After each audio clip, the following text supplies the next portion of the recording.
या कलियुगामध्ये प्रवृत्ती ही वाईटाकडे जास्त आहे, सहज आहे, न्यावी लागत नाही. घरामध्ये तुम्ही जेवण करायला बसले पण चौकामध्ये झगडा सुरू झाला, जोराचा झगडा सुरू झाला. काय करते माणूस? जेवण करते का आरामशीर? तू नाही, ते राहू दे, तो ताट तसंच ठेवेल, पण झगडा कोणाचा चालू आहे तिकडे पाहायला पहिले जाईल. एवढा महत्वाचा आहे का झगडा? हे सहज आहे, हे तुमचा माझा सगळ्यांचा स्वभाव आहे. तो जेवण राहतील पण कोण आहे रे एवढा जोरदार भांडते, पहिले जाऊन पहिले. ही प्रवृत्ती कलियुगाची आहे. दुसऱ्या दिवशी जेवायला बसला, गावातून दशमी निघाली किंवा दिंडी चालली, कुठून पाहते का तो? जाऊ द्या म्हणते, काय दिंडी रोजच आहे. झगडा तमाशा देखने को, ऐका जरा म्हणलो, झगड़ा तमाशा देखने को दिल भागता अति शौक से, कोई बुझाते हैं नहीं बल्कि बढ़ाते अति खोप से. ऐसी चली दुनिया बड़ी, ऐका जरा म्हणलो, ऐसी चली दुनिया बड़ी, शैतानी घर में आ गई, ईश्वर भजन या प्रार्थना सब भूलती ही जा रही. कलियुग आहे महाराज. या कलियुगामध्ये माणसाची प्रवृत्ती, शौनकादी ऋषी म्हणतात महाराज फार वाईटाकडे आहे हो. संत कसे या प्रवृत्तीला कंट्रोल करतात, कसं हिला वळवतात, काय साधन वापरतात? प्रत्येकाच आहे, मन वाईटाकडे जाते, चांगल्याकडे जात नाही. पाप आहे महाराज, प्रचंड पाप. किती पाप आहे जगात? कलियुगामध्ये घोर पाप घडते. किती? अंदाज के, महाराजांनी का शब्द असेल म्हणजे त्याचा अंदाजही नाही, म्हणजे त्याचा अंदाजात पलीकडे गेलो तर कितना जगत में पाप है अंदाज के बाहेर चला. असं मन असं वाटते, पाहत नाही तू काही दृश्य. परवाची घटना, एक 4 वर्षाच्या मुलीवर आपण सगळ्यांनी मोबाईलवर बघितलं, टीव्हीवर बघितलं. 4 वर्षाच्या मुलीवर एका नाबालिग पोरानं 15 वर्षाच्या 16 वर्षाच्या पोरानं बलात्कार करावा आणि तिला नंतर ठेचून मारून टाकावं. कितना जगत में पाप है अंदाज के बाहर चला. का हो? एवढा प्रचंड पाप जगामध्ये वाढते आहे, तरी माणसं सुखानं का झोपतात? काय कारण काय आहे त्यांना सुखानं झोप लागते? आहे महाराज काही कारण. आपण सगळे कथेत आलो. गावात काही लोक झोपले असतील, निवांत झोपतील ते. जगात लोक झोपले आहेत, आपण कथेत आहोत, जागे आहोत. आपण का ते लोक एवढं पाप असताना हे पापी करणारे लोक का इतके निवांत आणि सुखी जीवन जगतात? या कलियुगाची महिमा मोठी विचित्र वर्णन केले शिवमहापुराणामध्ये.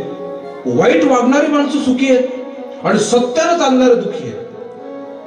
आणि तो दिवसभर लोकांच्या माना मोडते, तो आनंदात जीवन जगताची प्रगती दिसते.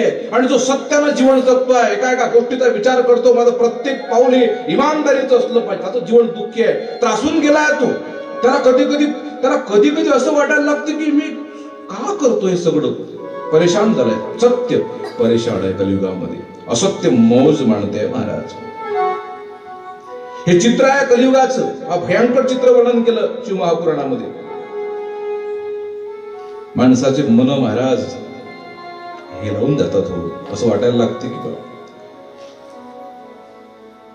पण चिंता करू नका. कितीही पाप प्रचंड या जगामध्ये वाढलं असलं तरी मात्र हे पापही तुम्ही आम्ही जे काही चांगले माणसं कुठंतरी एका ठिकाणी बसून भजन पूजन कीर्तन प्रवचन करतो, त्या पुण्याच्या पुण्यावरच हे माणसं पाप करणारे सुखानं जीवन जगतायत. या जगातलं पापही पुण्याच्या आधारानं जीवन जगते महाराज. है संत ही का पुण्य आज तक जग नहीं ढला. 4 चोर चोरी करण्याकरता एका गावात निघाले. जाताना गावाला जवळच एखाद्या घरात जाऊन चोरी करू बाया विचारत होते ते चोर. पण अचानकच आकाशामध्ये विजा चमकून पाऊस सुरू झाला. आता एवढ्या पाण्यात चोरी करता येईल काय? ते चोर म्हणत काय आताच यायला पाहिजे होतं पाणी. घंटा भरण आलं असतं तर आपलं काम साधलं असतं, आपण घरी सांगा आता काय करावं. इतका पाऊस सुरू झाला की ते चोर परेशान झाले. शेवटी काय करा, गावाच्या कडेला एका झाडाखाली उभे, तर खूप पाणी पडायला लागलं. झाडावर सुद्धा पाणी टपटप, आता कसं ओले होईल म्हणून त्या झोपडीतल्या आवाज तेवढा, कोण्या झोपडीत एका म्हातारीचा आवाज आला. म्हणे मी म्हणजे माय खूप पाऊस चालू आहे, आम्ही प्रवासी आहोत, खूप पाणी लागतंय का, आम्हाला तुमच्या झोपडीवर थोडा आश्रय मिळेल. म्हणे हो या ना. त्या म्हातारीने आवाज दिला. चारही चोर त्या झोपडीमध्ये प्रवेश करतात. बसा इथं. चटई टाकली, बसले सगळे बसायला. म्हातारी स्वयंपाक करून संध्याकाळची वेळ होती. कळण्याच्या भाकरी केल्या होत्या. चोरांना कळण्याच्या भाकरी पाहत, एकमेकाकडे पाहत, म्हणून काय राजा वासुराला खमंग. त्याचं मन गेलं भाकरी. खेडगाव, गरीबाचं घर, खेड्यातली माणसं पैशानं गरीब आहेत. खेड्यातली माणसं पैशानं गरीब आहेत पण मनानं श्रीमंत. शहरातली माणसं पैशानं श्रीमंत आहेत पण लगाचे मनानं गरीब आहेत.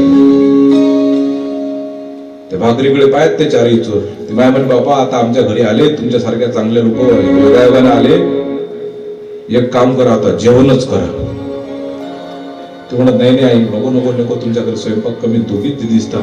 नाही नाही नाही, बसा बसा बसा, मी पाहत अजून 2 भाकरी शिल्लक. तिनं पुन्हा पीठ घेतलं, पुन्हा भाकरी तयार केली. तुमच्यासारख्या पुण्यवान लोकांना जर माझ्या हातून अन्न दिलं गेलं तर मला अजून पुण्य मिळेल. चोर त्यांना पुण्यवान म्हटलं. म्हणजे माय आम्ही कायचे पुण्यवान, खरी पुण्यवान तर तुझं नाही बाबा, म्हणजे तुम्हीच पुण्यवान, घ्या बसा.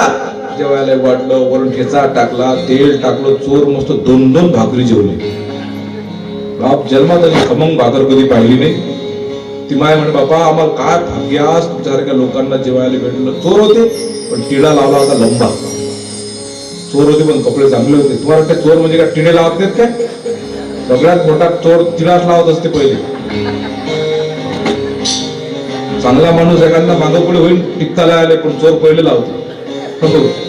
याचा अर्थ सगळेच टिळा लावणारे चोर होतात असंही गैरसमज कोणी करू नये. आपल्या धर्मातले लोक टपेलच आहेत, फार टपेल आहे. कसा आहे, साधारण रोजचा माणूस टिळा पद्धतशीरच लावते आपला, पण चोर जरा जास्तच मोठा लावते. तेवढं बाबा आम्ही कसले पुण्यवान वगैरे चर्चा झाली. पाऊस सुरू होता, विजा चमकू राहिल्या. ते दोघांमध्ये तेच लागलं. ते म्हातारी म्हणे तुम्ही पुण्यवान आहे, हे चोर म्हणत माय तू पुण्यवान आहे. ते म्हातारी म्हणे बा आपण एक काम करू, कोण पुण्यवान आहे आपण नाही ठरवू, आता देवच ठरवेल. चोराला वाटलं बुडीजोड काही थर्मामीटर तर नाही, काय बघलं ते लावून पाहायचे की असं बीपी सारखं लावलं की समजून असं. म्हणजे नाही नाही आई तूच पुण्याला, म्हणे ते काहीच नाही, देव ठरवेल, या म्हणे इकडे. भाई पुढे झाड आहे म्हणे, झोपडी पुढे झाड होतं म्हणे. बा राम राम राम राम म्हणत जायचं, त्या झाडाला हात लावायचा, राम राम म्हणत परत यायचं. इजा चमकून राहिलाय म्हणे, जो पापी असेल तो जाईपर्यंत त्या अंगावर 20 पडील आणि जो पुण्यवान असेल तो सुखरू झोपडीमध्ये वापिस येईल. चोरायला सगळं पापच दिसायला लागलं. म्हणजे काय बघा आपला तर पहिलाच नंबर लागते.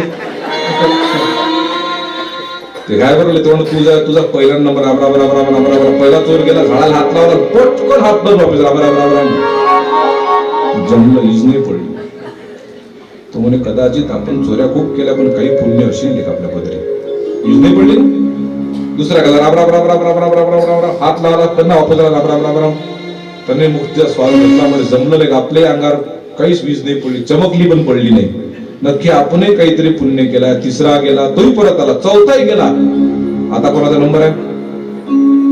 आता म्हातारीचा नंबर आहे. म्हातारी बाबा तुम्ही चौघही पुण्यवान आहे, मला पहिलेच वाटलं तुम्ही पुण्यवान जीव आहे. आता मीच पापी आहो. आता मी तर पटापट जाऊ शकत नाही, माझी नाती नाही, एकटी गेली 20 पडली मेली तर नातींचा काय निली घेऊन जातो.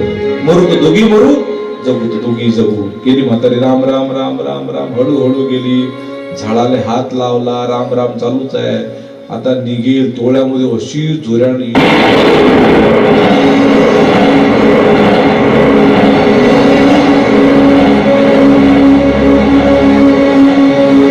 जास्त जोऱ्याने झाली. एवढी तर ओरिजिनल चमकत नाही.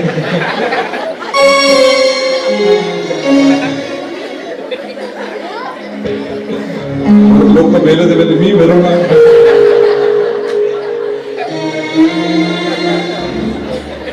झालं लेकर पुढे.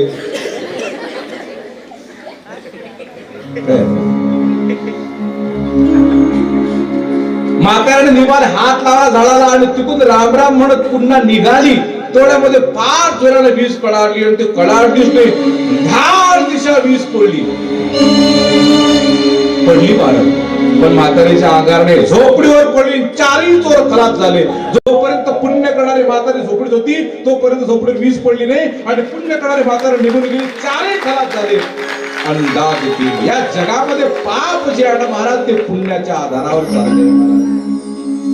असू द्या ना पाप किती, पण पुण्य करणारे माणसं आहेत ना, आहेत महाराज. तुमच्या आमच्या सारखे बसले आहोत.